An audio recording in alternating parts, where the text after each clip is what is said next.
We have just a few minutes for questions and answers. If you have a question, please raise your hand. And as time is very limited, we ask that you keep your questions as brief as possible. So the floor is open. Thank you, Dan, for this. I'm so happy we visited you several times in Washington to begin the process to get this story heard.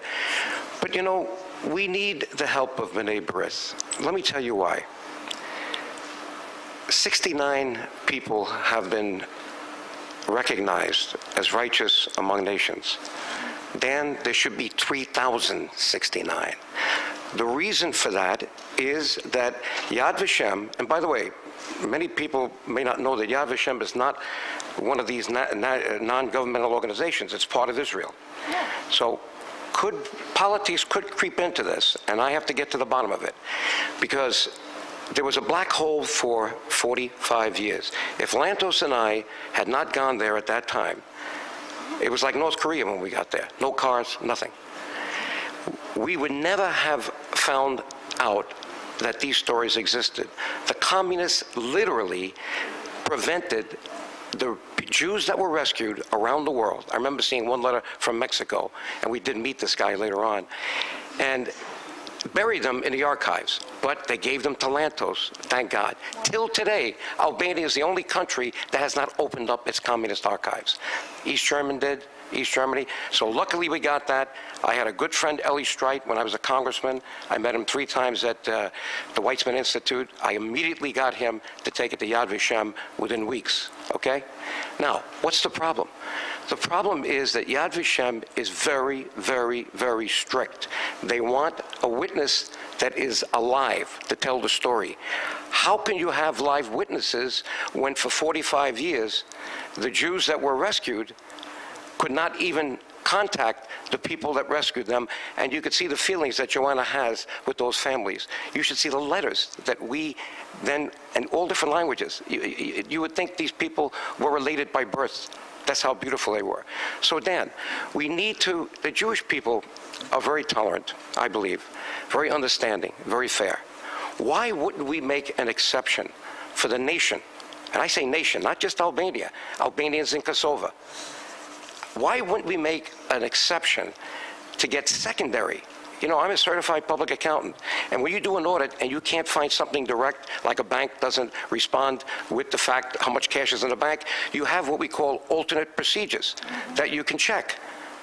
Why wouldn't we lobby? Now, let me give you a prime example. It's right in this room. Mr. Alichkai, stand up. Just so, don't talk, we can't, but stand up.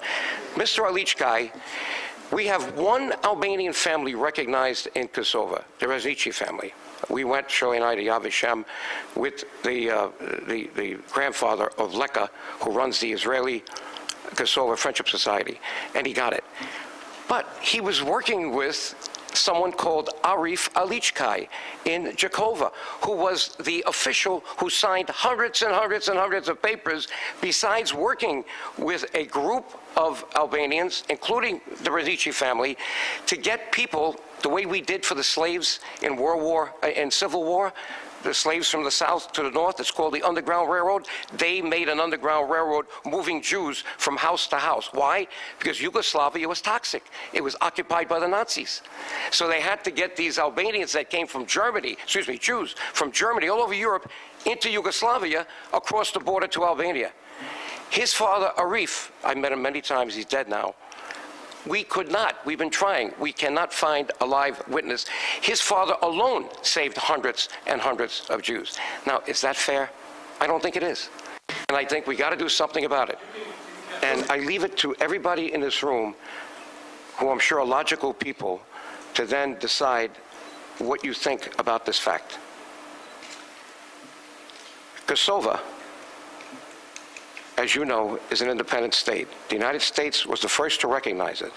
This is a province made up of 2 million Albanians, okay, on the border of Yugoslavia. It's now an independent state. We're in the UN, and I'm going to give you the 600-pound gorilla in this room.